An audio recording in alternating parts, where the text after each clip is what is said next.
Hello folks, you're listening to episode 18 of your favourite sports betting podcast, A Mug's Game. And here is your host, Smeg.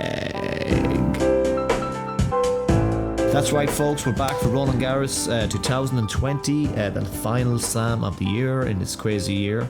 We're just off the back of a very successful run at the US Open, where most of our match bets came in, most of our quarter bets actually came in, and it was all topped off by a brilliant 33-1 winner in Dominic Thiem to win the US Open, which we flagged up last November with Ladbrokes. I think I had him at 40-1 myself with Paddy Power a little bit earlier, but just a great year. We obviously had a bit of luck, obviously, with Novak with his hitting the ball into that woman's throat, but look, sure, we'll take whatever bit of luck we can get, and it's nice to pull one over the bookies, even if it's when you have a bit of luck. So we're just going to bull straight through, because I listened back to my last podcast, and I have to say I was boring myself to tears. So I don't know about you guys. I think I'm going to have a different approach this time. I'm not going to, because a lot of you guys are tennis fans. You'll be listening to, you're probably listening to a lot of these podcasts and previews, and you know, all these channels and podcasts, they just basically go through the draw the same way, who's everyone likely to meet, and you know what goes through each top player's chances and so on like that. And I'll only be doing any of that stuff this time if it's with a view to have a bet, because the last podcast was over an hour. I'm going to try my best to get this one under an hour if I can. So so look, I'm just going to horse into it now. And we start off with the men's draw, and I'm not going to look at any of the outright prices just yet. I'm just going to focus basically on my first bet of the tournament, and it is to do with the Djokovic and Rafael Nadal. Now I have a feeling there's going to be carnage at this tournament. I think, especially in these early rounds, I think we could see a lot of upsets, which is why we're going to have a few less bets. I think it's going to be trickier to have a successful run regarding the match bets, and even the outrights in this tournament. I'm pretty exhausted, to be honest, from doing my research here, and forgive me now if this podcast is a little bit scattered because to be honest with you spend so much time doing research, you don't really have that much time to script, or I never scripted anything, but like to script the podcast. So look, we just go through now, and I'm just looking at Novak Djokovic and Rafael Nadal to win their quarters. Now Djokovic is 4-9 and Nadal is 1-4 to win his quarter. Now the conditions, I know Akshay, one of the followers of the podcast, asked a question about the conditions, you know, with the new balls, who are they going to favour, and Rafa's not very happy about them. I know Medvedev has been on the record as saying he's going to like the conditions, that he won't have as much spin to deal with. So it's obviously going to probably favour, out of the top guns, it probably favour Djokovic a bit more. I know with Thiem, a lot of people say with conditions being slow that he's going to be able to hit through the court, but all in all, I'm looking at these Rafa's quarter here, and he's got Gerasimov, and then very easy run to at least the quarterfinals. Gerasimov, Mackenzie McDonald maybe, or Diaz, Evans, who's not a clay quarter, or Nishikori, who's in very bad form, and he always own on clay anyway. Also in the quarters, John Isner, not in great form, and Fognini, that'd be a potential fourth round match, you know, and Fognini is just back from injury and not looking anywhere near his best. And obviously the toughest possible opponent in the quarterfinals is Zverev, but it remains to be seen whether Zverev can really bounce back on the clay here to make a run to the quarterfinals. And having said all that, you'd still fancy Nadal to be able to beat him. If Nadal is in the quarterfinal, you'd fancy him to be able to beat Zverev in the quarterfinal, even though I will say Zverev is a legitimate threat, and the conditions probably will suit him okay as well, but at 1-4 I'm taking Nadal. I think he knows this is, he's running out of time. He wants to get his 20th slam and tie with Roger, and I think I wouldn't read too much into the loss against Diego Schwartzman last week. I know he wasn't hitting his forehand down the line as well as he could. He was kind of playing it safe, but it reminded me a bit of the match against Fognini last year, where he got well bet at Monte Carlo. I think we'll see a different Nadal at the French Open, as we always do. He's not 12 times champion for nothing. So I'm going to add him in a double with Novak Djokovic to win his quarter. I know this seems very, very obvious, back to two main favourites, but I'm not going to back either of them to win the tournament necessarily, because Nadal is at evens and Djokovic at 2-1. I'll get into that later on, but Djokovic has an easy run as well. He's got I don't know how to pronounce it. It's YME or Weimer from Sweden. I know his brother Elias, but Michael's a better player than Elias, but it shouldn't be any problem for Djokovic. Delian, clay court specialist, but shouldn't be a problem for Djokovic. Hubert Hurkacz is a tricky player. Took a set off Djokovic at Wimbledon, but at the end of the day, I don't even think Hurkacz would even have the belief to beat Djokovic, and Djokovic should be too good there. And the worst case scenario, I think, is probably Karen Khachanov in the fourth round. And then in his quarter as well is Berrettini, whose weakest surface is clay. His serve isn't going to have as much impact on a surface like that, and plus his backhand will get exposed a little bit more. So that is a fairly easy run for Djokovic to get to win his quarter, and he's off the back of a win at the Rome Masters.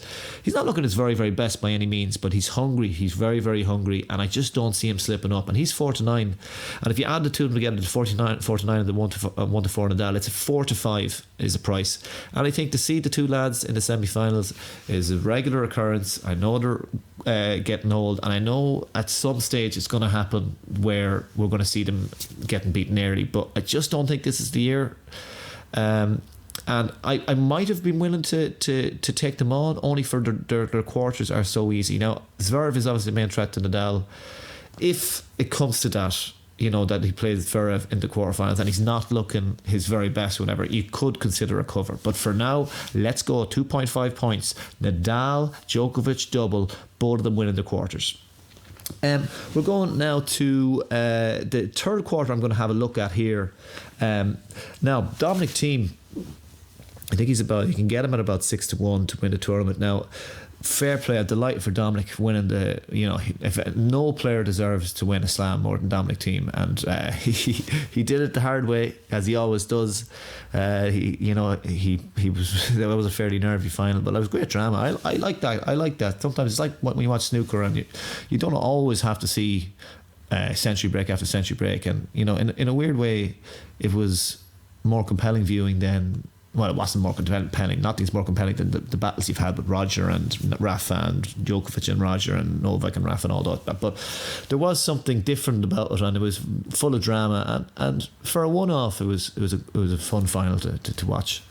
But anyway, he got through it, right? So I personally think that winning the US Open there for Dominic Thiem was a bit of a career effort. It was like years and years of hard work culminated and finally paid off in that final when he won it. And I think there's a very good chance he's going to have a letdown. I really think it's a very good chance of a letdown.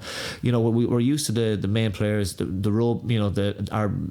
Our expectations are unrealistic, because the big three have been almost superhuman in their ability to bounce back from, let's say, the French Open and going straight to Wimbledon and going deep. Only Rafa has lost a few times early, really. But that's more to do with maybe injury. Well, maybe not. But in any case, right? You're thinking.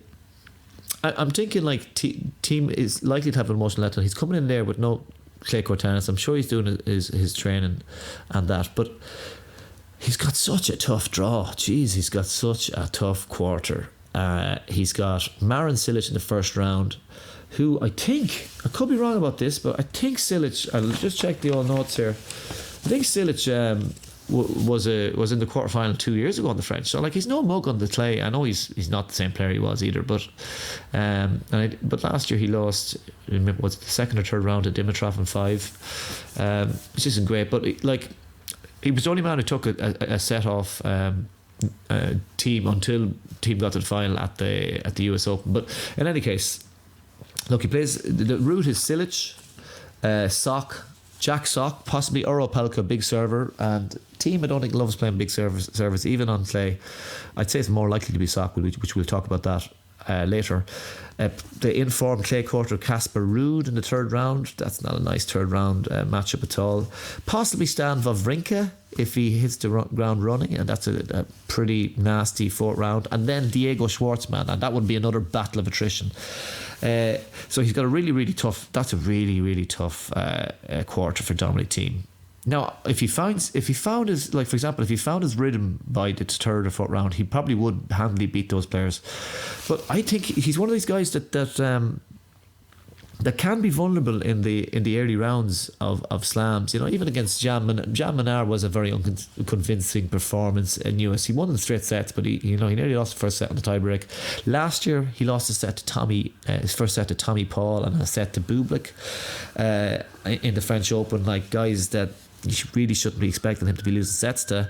So he can be a quite slow starter, and that's all well and good when you have such a massive edge over your opponents. But like when it's someone like Marin Cilic in the first round, and then maybe a Jack Sock who has been to the fourth round on clay, and then of course a Casper Ruud, who we know is a quality clay court player. Like he's not going to get away with these slow starts. He's not going to get away with below par performances or just playing a 3 out of 5 match for him. I don't think, so he's very vulnerable. 11 to 10 is no value to me. No way. I'd love to see him make a run. This is the best thing about this. The best thing about this French Open, the men's French Open this year, is that the fact that it's going to be a brilliant story either way. If Rafa wins, it's like 20. It's like he wins his 20th slam. It's like he levels with Roger, and it's also a brilliant story because there's a lot against him. Like for example, the conditions are against him. It's going to be cooler, the ball won't bounce as high, as he likes it. He has Dominic Thiem in his half. He probably will have to play Djokovic in the final. Like that's a big story in the making there. If Djokovic wins, comes the first of the big three to win 2 of each slam, what a story that would be. Closes the gap on Roger and Rafa, and it would even be sweeter for him because of what happened to him in the US Open. It would be a big story if Dominic Thiem wins. What a story. Very few players manage to do it, go back to back in slams within 2 weeks of each other. That is a great story, and just for him to get a second slam, that might be signal the beginning of the end. And if some randomer wins it, that's obviously a story. If a Tsitsipas or one of the next gen win it, that's a big story for tennis. As in, okay, we're a changing of the guard story. So no matter what happens, brilliant story. Anyway, moving on. So yeah, look, Dominic Thiem, no value there at all. So let's see what we got here. Yeah. So I lost my train of thought. So we're looking at this from a betting point of view. So I was kind of looking at, and I thought, like I was tickled a bit by Stan at 20 to 1, just in case he can find some form. But he actually doesn't have that nice a draw. I have it written down here somewhere. If you are patient with me. Let me see now. Where's Stan the man? I know he's got Murray in the first round. That's not a nice draw to get in the first round. And the fact that Murray finished at 5 to 2 represents a bit of value there. We'll go on to the match bets later on anyway. But he'd probably have to come through Thiem and then Schwartzman, as well as anything else, and I think Felix might be in his draw as well. I could be wrong there, but here I have these all written down in notes and I can't find them, which is wasting my time. Oh, here we go. Yeah, he'd have Murray, Kopfer, Felix, Thiem, Diego. No. I initially was tickled by that 20 to 1, but no, I don't fancy it because even if he does find his best form, 35 years old, all those players will tire him out if it goes that way, and he'd probably be goosed by the time he got to the quarterfinals. Coric, on the other hand, to me, I'm going to just chip up a half point on Coric, Borna Coric. I still don't think he's elite by any means, but he was 25 to 1 with Paddy Power, and he's got a little bit of an easier run for the first 2 rounds. He's got Gambos and possibly Jeremy Chardy in the second round, and Jeremy Chardy is kind of past it, and then the worst case scenario is obviously Schwartzman in the third round, and I'd always fancy Schwartzman to be Coric there, but it's you're basically, I think take, if somehow you can take Diego Schwartzman out of the equation there, and Diego is beatable. Like, sure, Leonardo Mayer bet him on clay. Leonardo Mayer bet him on clay on the French Open last year, Diego, and also he ran out of steam in 5 sets versus who was it there? And I had him tipped up. He lost match points and everything. Was it a British guy, Cameron Norrie, at the US Open? And it was a fitness issue. Like, so over 5 sets, Coric a grinder. I think Coric could possibly have the taking of Diego there. I'd still fancy Diego, but it's not unrealistic. And then the top seed to meet in the 4th round would be Gael Monfils, and Monfils is totally out of form, and there's no other real proper threatening player in that. And so if you got to the 4th round, you'd fancy him probably to get to the quarterfinals. And if you're thinking maybe Thiem isn't going to make it to the quarterfinals, could be Casper Ruud. You'll have Coric at 25-1 there, and a very, very coverable price against most of the other players, I'd imagine. So I'm going to put a half point in Borna Coric, considering his draw and considering the fact that I don't really fancy Dominic Thiem to get to the to win that quarter. I think he's the best value at 25-1. But if you are looking probably for someone else there, I nearly would say Schwartzman is a good bet as well. I'd nearly go a half point. He's available at 8-1 with Bet365. And if you want to go do the Coric at 25-1 with Powers and Schwartzman at 8-1 with Bet365, I think there's a very good chance, considering that the 4th round opponent for both players isn't going to be a superstar, and then Diego would probably be favoured against anyone other than Thiem in the quarterfinals. Of course, he's one guy that can expend energy. I'd say, I know I've got issues. I've got question marks over his fitness, but over 5 sets, he is a fit guy, but because he's so small, he has to expend so much energy on clay to win points, and it'll be even harder to hit through the court in this fortnight coming. So, but I'd go a half point on Diego Schwartzman to win that quarter as well at 8-1. Regarding the second quarter, I'm not going to talk too much about it. I don't really have that many bets on the second quarter. I don't have any bets on it, actually, to be honest. I think the only one that stuck out to me was you could put up a tenth of money. That Jura, is it Lucas Jura, Dejeore? I don't think I got his first name right. It was 200-1 to win that quarter with Bet365, and I had to put a few pittance on that, like, because it's such a big price for a player, a clay court specialist who's won a title in the Brazil Open, or was it Rio that he won last year, beating Felix in the final, and he had a good run in Roland Garros last year. He got the likes of Tsitsipas, Chapeau, and Rublev, and to be honest, they're all kind of Tsitsipas is the favourite 11-4, and he's made the final in Hamburg there, so he's finally found some form. But we've seen it before. Is really that trustable? I wouldn't be surprised to see him getting through it.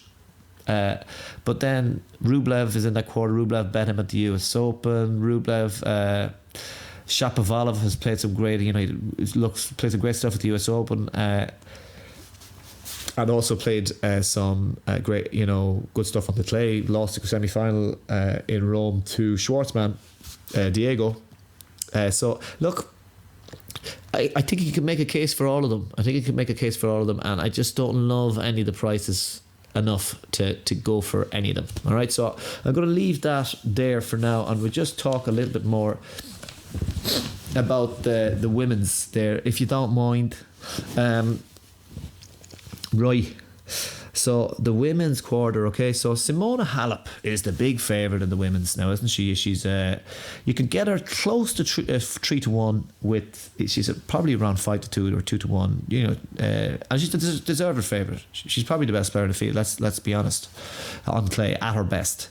And I know I've got a lot of friends who are very keen on her, and a lot of them have money on her, and to be honest with you, I can't argue with it too much, but do you know what, Simona, like, I think I would wait with Simona.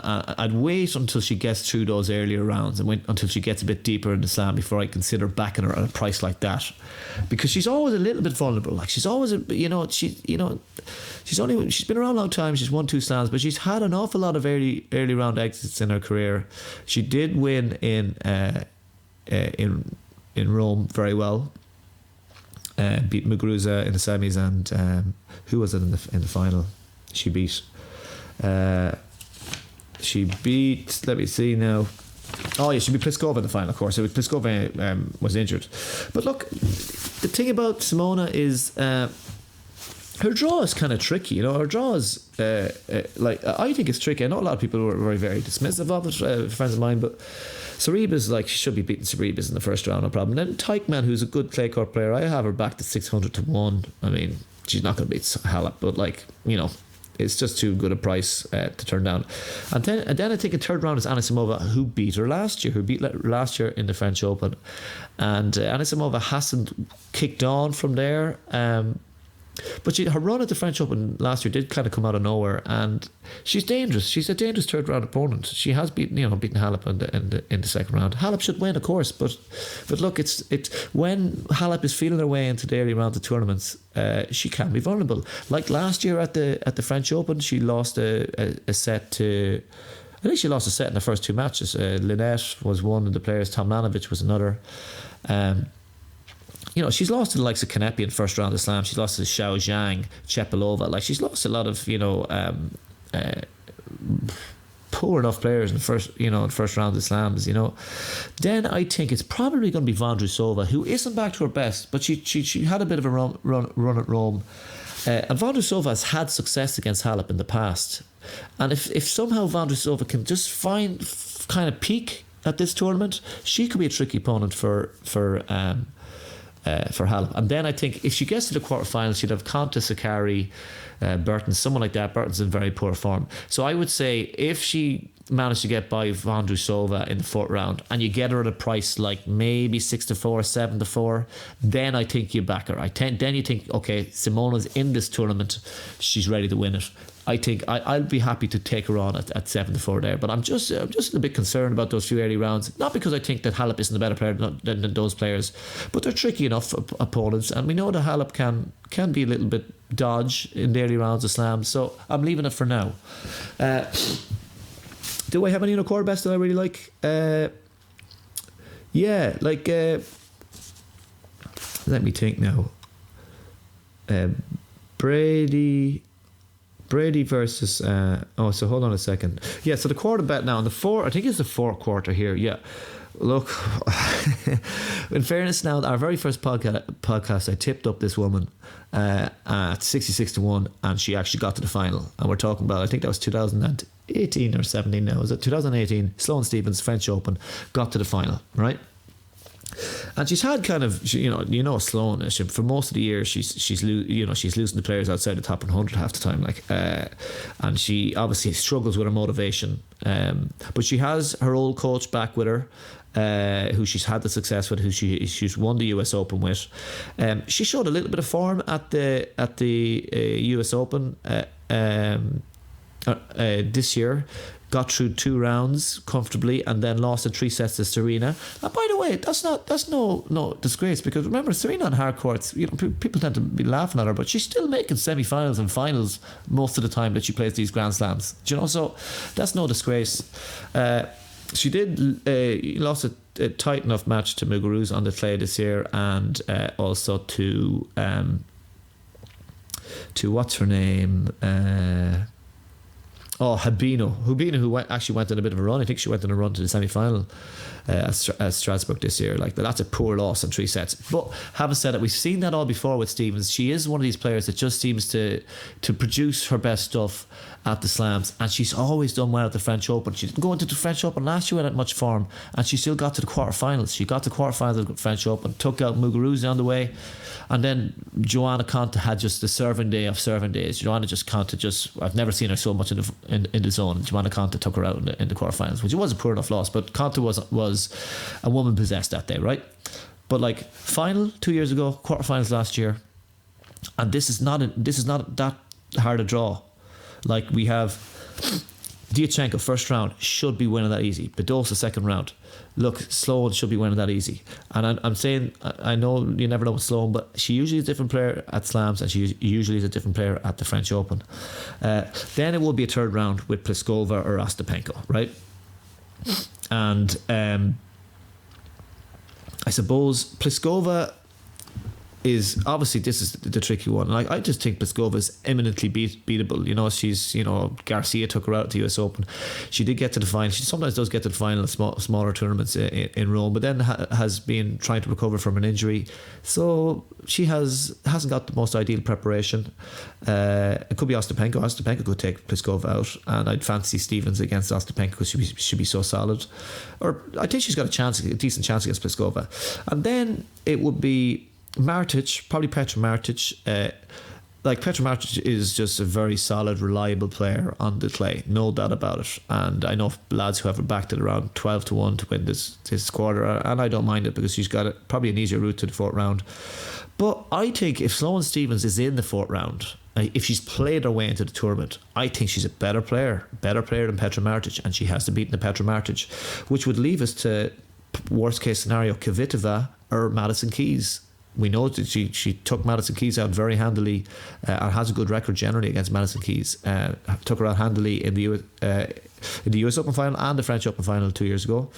Kvitova is just so unreliable, and particularly on clay. So I don't particularly have much faith in either of them get to the final. So I think Pliskova is the one that you're really worried about there. And if Stevens can get by Pliskova, we know because of her big name, all of a sudden, this is the thing about Stevens, is when Stevens gets into form, she gets that reputation again. You know, if Stevens, for example, got into the fourth round, she would be favoured against Petra Martic.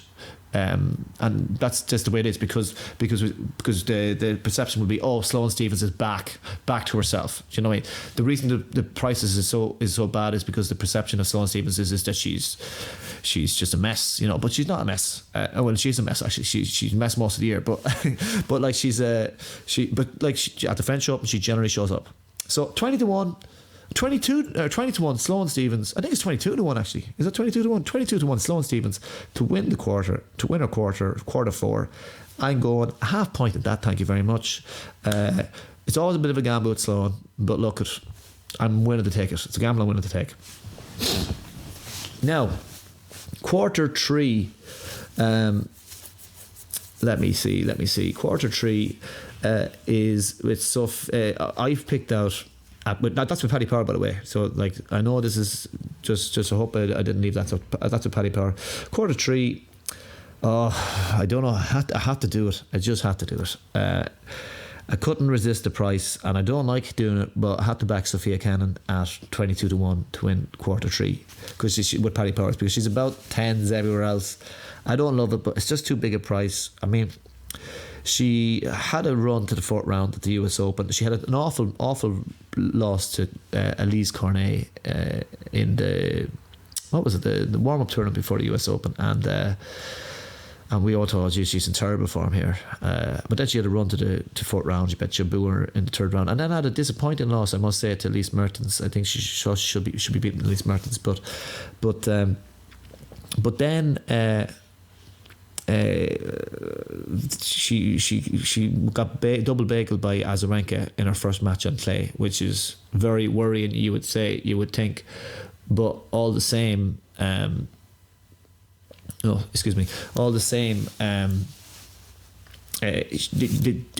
wouldn't read that too much into her. Like, she's been quoted as saying she's delighted to be back in Paris and she's feeling good and stuff like that. And she's got Samsonova, who could be a tricky opponent in the first round, although has had some recent poor losses. Bogdan in the second round, I'd fancy her there. Then Donna Vekic, who is a good player but not in brilliant form at the moment by any means, and I don't think these conditions would suit Vekic that much, and they won't suit Kenin either, but I suppose it might suit. So I don't think it suit Kenin that much either. But anyway, but then it would be probably Rybakina, Mushkova, and then maybe Muguruza in a worst case scenario. Muguruza in the quarterfinal. Now, Muguruza, I think, is the best clay courter in the field there. She's 5-2 with in that quarter. She's 5-2 with Bet365. So I would say if you go 1 point on Muguruza at 5-2 with Bet365, and you go a half point with Kenin at 22-1. Remember, Kenin beat Serena at the French Open last year and took a set off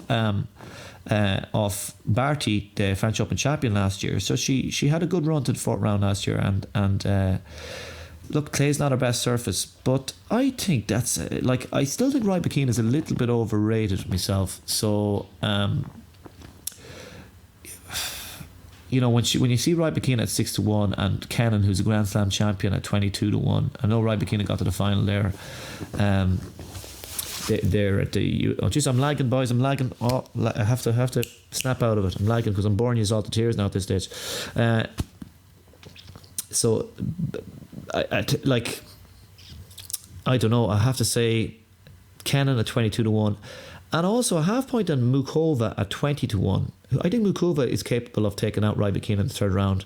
And I think then what you likely do have is what's very possible that you could have is Kenin Mukova quarterfinal or fourth round, and then both of them due to play maybe Muguruza, and then if you have them all backed, two of them at very big prices. Mukova is 20-1 with Skybet, by the way, and she's able to play some quality stuff on the clay.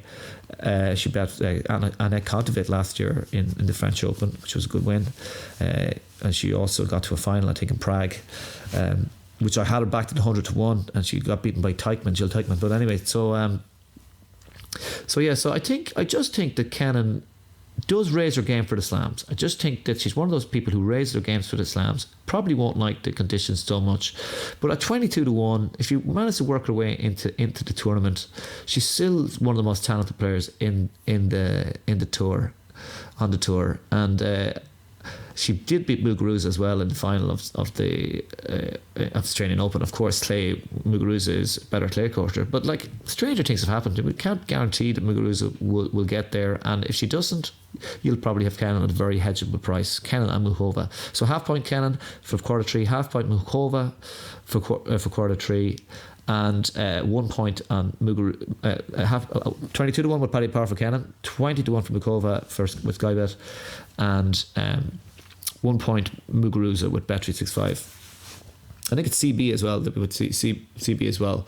So am I looking at some of the other ones? Obviously we've talked about Halep's draw. I wouldn't be inclined to back any of the players in that draw other than Halep, although I wouldn't be backing Halep either. I just think it's Halep's to win, but I wouldn't be fully inclined to trust her.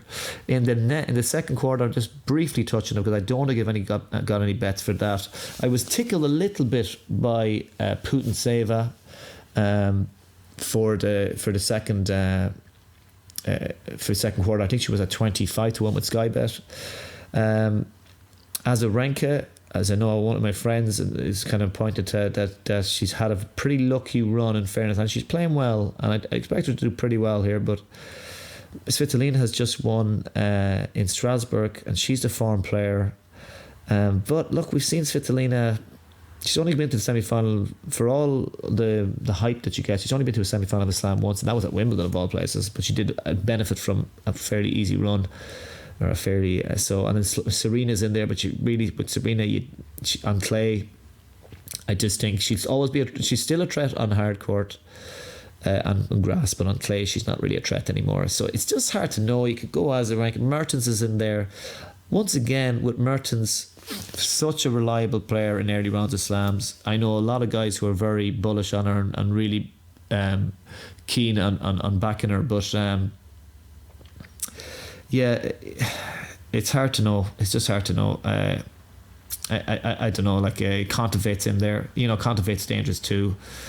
So look, I just there's no one really that grabs me in that round. Okay, in that in that quarter. So and Svitolina and Mertens, I think, would have to play each other in the fourth round too. and then possibly Azarenka then, and so there's no price that I love there. So look, I'm boring myself here, so I'm just going to move on to my match bets now at this stage. Do you want me to talk about this is a rhetorical question. Do you want me to talk about outrights? Because I'll briefly touch on the outrights. Once again with Stevens at 20-1, she's available on the exchange at prices like 120-1. So maybe that's a bit better. Like, because the thing about it is, if Stevens is getting to a semi-final of a slam, that shows that she's in great form. I think the one thing about Stevens is clay is really suited to her. Great athlete, she can hit through the court, and she's hard to hit through herself. And she's so fast, but she's a very one-dimensional player when it comes down to it, and that's why she just never really had much success on grass. She doesn't have much feel or touch at the net. She doesn't have a plan B, so I don't think I see myself ever really tipping her in any other slam except on the clay, where she's so hard to hit through. But at 121, considering that she's not on Halep's side of the draw, or 101 with Bet365 either, if you want to do each way, I don't think that you could. I think you could do worse than that. I'm going to back it. Who else is at a big price outright? We backed there's Marta Kostyuk, who came through qualifying and took a set off Osaka in. She took a set off Osaka at the US Open. I think it was the fourth round, beat Sebastova as well at the fourth round, and Kasakina easily. Or not, third round it was. And she's a future star for sure. And 300-1, she could give you a run for your money. I don't know if she's ready just yet, and I don't even know if clay is her best surface. But she's one to, if you want a massive price on a big outsider that could surprise, maybe she's the way to go with Bet365. I like her as well because I think she's one of these people who believes, she wants to be in the big time. Like she would have the belief. Like for example, if a Sevastova got to a semi-final of a slam or something, like even if she was better than the other player, I don't think she'd believe it. Or a Garcia or someone like. But some players know their place. Do you know that kind of way? And I think she's kind of one of those players who doesn't know. She believes that she belongs. So is there anyone else? Oh, actually, I forgot one quarter bet that I actually am still considering is also Jennifer Brady for her quarter at 18-1. Now, basically, she's 66-1 with Bet365. I know there's a lot of unknowns about her on clay, but she has won a few games. I think she beat Djokovic on clay last year. Look. The point is, and I remember her when Mladenovic was in hot form. I think was it the year before, 2018 or 2017. She went. It was a marathon match on the clay against Mladenovic that day, and she played very well. But look, we're just talking about a different Jennifer Brady here. Like she trashed the field in Lexington, and she trashed the field her quarter in the US Open, and really actually could have and really could have beaten Osaka. Really should give Osaka a really tough match, and had a bit of bad luck with some calls. And so she's like I think it could be worth, because she's also in that third quarter, that bottom half, and I think it could be worth. She's at 18-1 with Paddy Power to win the third quarter. I know that's with Muchkova as well. But she's, look, we see that she's mentally ready, but she's just so much fitter. She's so much fitter than she was, and she hits the ball so well. She would be able to hit through the court. I don't see any reason why she wouldn't be good on clay. Do you know what I mean? Like, obviously the serve wouldn't be as big an advantage, but she's just moving so well. She's found so much consistency, and she hits the ball heavy. Like, she can hit the ball with a lot of spin. So I don't see any reason why the new Jennifer Brady wouldn't be able to flourish on clay. I just don't see it. So. It's a tough one. Like it's 66-1. I think it's worth a punt. I think it's worth or if you want to go a half point on her to win the quarter, because she's probably unlikely to beat someone like a Halep in a final or something on clay. But so 18-1 with Paddy Power for the quarter, 66-1 with Bet365. I think a lot of people are ruling her out, and I don't think she's as big a dog. If she comes in here refreshed and motivated, I think she could cause some damage in this tournament. So there you go. So we're going to go on to the match bets here that I have very quickly. thankfully. So let me see now. Right, well, first bet, it's going to be a handicap bet here. So I really like Shapovalov to beat at 4-6 to beat Gilles Simon by more than 6.5 games. Now, recently Gilles Simon lost in straight sets versus just a challenger guy, Zhao Pablo Suevas, and he got beaten by 6 games by Vasily, who's by no means a brilliant clay court. The only guy he bet was Rosenkrantz, another challenger guy. Shapo, on the other hand, in Rome, beat Pella Martinez in straight sets, Humbert, and then Dimitrov, and then had an epic semi-final against Diego Schwartzman. So he's playing at a really high level, played brilliant stuff at the US Open, and seems to be in a great place mentally. Even on hard court, even on fast hard court, he covered the handicap versus versus Korda, Kwan, and even David Goffin. He covered that 6.5 handicap handily, and he took a set 6-love versus Carreño Busta. So we know he's capable of going on the tear. So let me see. Simone is just, look, the thing about Simone I love Simone, great player, one of the most graceful movers you'll ever see in a tennis court. In his day, but he's essentially an old man trying to play a young man's game. His game is based on being a wall of defense, being a great mover, cardio, just getting balls back and back. He's not going to be able to hit through the court there. Shapovalov, if there are players who will be able to hit through that court, it will be Shapovalov. And look, Simone, he's a spent force at this stage. He got beaten by 9 games by Taylor Fritz at the US Open, and clay has always been Simone's worst surface. Even last year, Caruso beat Simon at the French Open.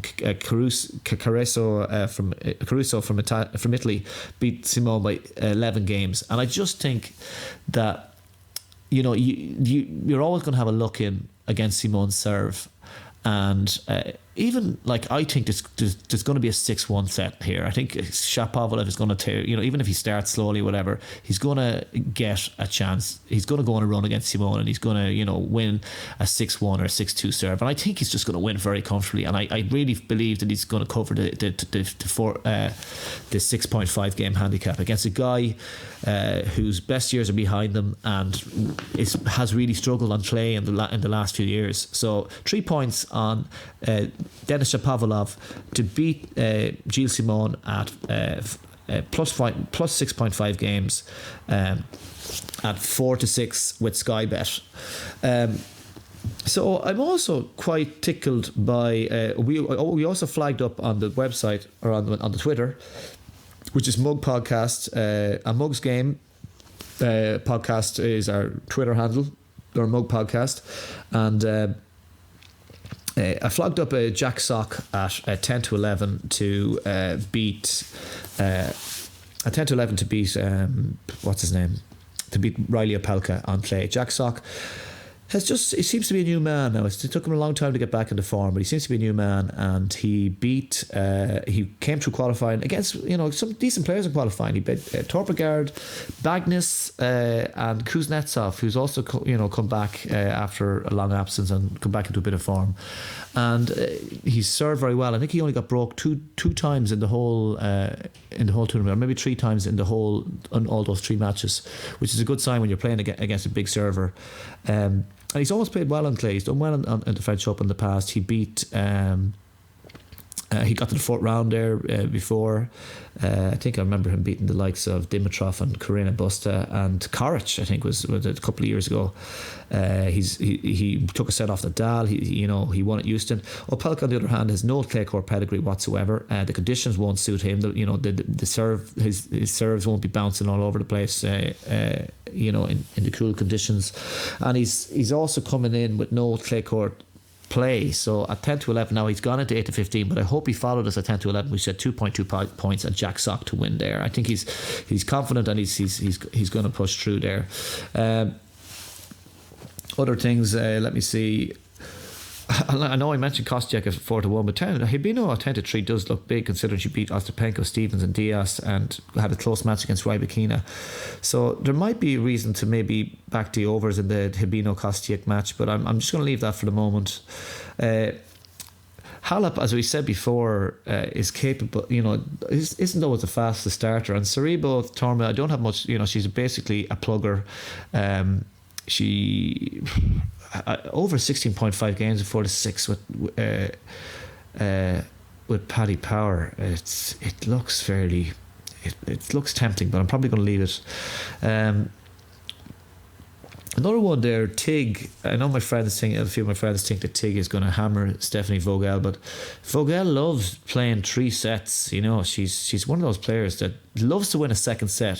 Her biggest problem is she's a better player than she gets credit for, but her biggest problem is that she doesn't have the bottle to win close matches. Like even at the US Open there a while ago, was it against Sakari, where she lost 7-5 in the third set. She's able to, she is able to mix up with good players, and so I think even recently she beat Fernandez in Rome.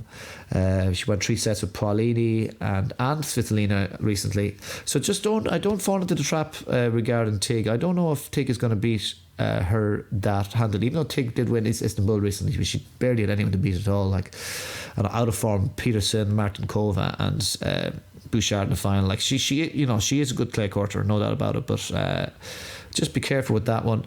I think Zidansek could cause Muguruza trouble in the first round, but just Zidansek hasn't played for a few weeks, which is worrying. So that's probably why I will leave that. Harmony Tan to get over 2.5 breaks against Kasatkina at 11-8. Considering how brutal Kasatkina's serving, this was Bet365 by the way, considering how brutal Kasatkina's serving has been in the last year or two, last few years, like even at her best, she was a double fault machine. So I think that is one more considered. I think I'm going to have to go 1 point on Harmony Tan to get over 2.5 breaks of serve against Kasatkina, who seems to be carrying a bit of an injury, and has shown, he's been up and down, but has shown a little bit of form on the clay in the last few weeks. But over 2.5 breaks. Like Kasatkina is more than capable of also producing a lot of unforced errors. She can be a genius and she can produce a lot of unforced errors. So considering how many double faults she makes and how poor her serving is, I wouldn't be surprised to see Harmony Tan get at least 3 breaks of serves in that match. So who else are we going to go for here? We did back Goffin at evens against Jannik Sinner, but I'm not crazy about it. We did also. Let me think. I also like Denis Novak maybe to get over 1.5 breaks against Alexander Zverev. Now Novak is by no means a great clay court player, but he is a very good returner of serve, and particularly on hard surfaces. Let me think now here. We know Zverev is capable of starting slow. Oh God, we know that Zverev is capable of starting slow or slowly, and he's just coming in pretty much cold. And someone like Denis Novak, I think, who returns pretty well, who's capable of grinding out, and with Zverev with his double faults as well, the thought of there not being a lot of breaks in this match. You could go with the total breaks because Zverev is going to break Novak a lot. Novak is a very poor server. He's renowned for, he is a very poor server, and he's very, very breakable. So you could go for the over 6.5 in the match, which would mean that it could mean that Zverev absolutely hammers him, and that's a 10-11 with Bet365. But I just think Novak can get more than 1 break in this match. I think, as you know, it's on clay. Zverev is just going to be finding his feet. I just think it's a very good chance. So it's also at a decent price at 5-4. So I think that, or no, sorry, it's even. So I think it's worth 1 point. Denis Novak to break Alexander Zverev over 1.5 times. Kecmanovic against Diego Schwartzman to break over 3.5 is tempting at 5-4, because we know that Diego has no edge on his serve whatsoever. So we'll have to. We know that. Excuse me. We know that I'm just watching the soccer here, and then West Brom was just blown a 3-0 lead, unfortunately. Let me see now. Kukushkin, Fognini. I think Kukushkin Fognini will be a break fest. I'd be looking to back Kukushkin to get over 3.5 breaks in that match, for sure. But the odds haven't come out just yet. But to look for that for a price like that with Bet365.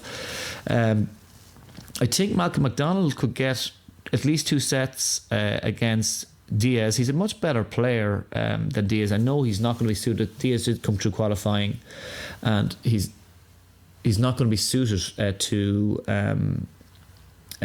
clay court conditions. But look, he went 5 sets with Casper Ruud. He was playing good stuff in America before the US Open, and he blew a 2-set lead against Casper Ruud, which is no disgrace really. I don't know. I just think at 10-11, that's one I will certainly be considering. I like Nishioka to beat.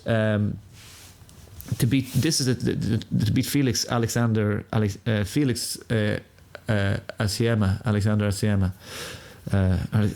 What am I? Oh my God! I've lost the plot altogether. Just Felix. You know who I'm talking about.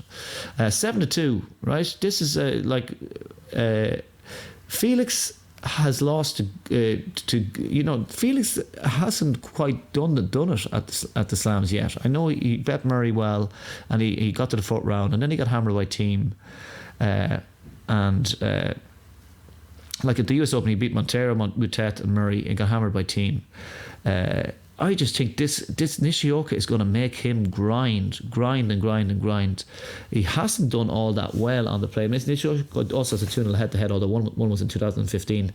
But Nishioka, who did he beat? He lost in 5 sets at Del Potro and played some really, really high standard stuff on the clay last year. And then the year before, 5 sets against Verdasco. So he can play good stuff on the clay. And I just think that he's also beaten Kecmanovic this year. Felix has lost the likes of Bublik and Kranicevic this year on the clay. So he hasn't done very well on clay so far this year. And I just think over 5 sets, he's going to make Felix play a lot of balls, and I think at 7-2 that he's got a great chance. So I'm just going to go a half point on Nishioka to beat Felix there at 5-2. Monfils isn't in great form, and he's lost in his 2 clay court matches this year. He's lost all 4 sets and hasn't got past 4 games in any set. So if you're looking to play in that game, I think Bublik 3-0 at 11-2 might be something worth considering, because Bublik is in good form. Bublik has beaten Ramos and Felix at Hamburg this year, and went 3 sets with Garin, who's also in good form. So the thing about Monfils is it could be a different Monfils that turns up in the French Open. But does he really turn over your form in the space of 1 week that quickly? Bublik can have his mental kind of breakdowns in matches, but at 11-2 that could be worth considering. Who else have I got here that I have to talk about? I really don't think there's that many matches that I'm loving, to be honest. I'll have a quick look here. We're nearly done. We're going to try and get this in under an hour. So let me think now. Monica Puig has beaten Sara Rani 4 times. And Sara Rani has only ever won 1 set off her, and twice as that has been on clay. Puig is in terrible form, and Rani's a favourite, so I don't know what to think there, to be honest. Let me see now. I quite like Londero to beat Belbonis over 5 sets. I also like Brody. I think is a bro. I remember tipping up. Who was it? Bolsovo at a 10-11 to beat Paolini. I just think Bolsovo reached third round of the French Open last year, beat Kirstia and Alexandrova. She also has recent wins over Pieri, Kalinskaya and Risk on clay. 3-set loss to Plinkova. She beat Teichmann at the US Open as well. So I just think she has a little bit more Grand Slam pedigree. I think Paolini, don't get me wrong, I actually think Paolini is a more talented player, but in the conditions which are going to be slow, it's going to be hard to hit through the court. I just foresee Paolini making a few more unforced errors than Bolsova, and I just think Bolsova will edge that. So at 2.2 points, already tipped that up. Let me see.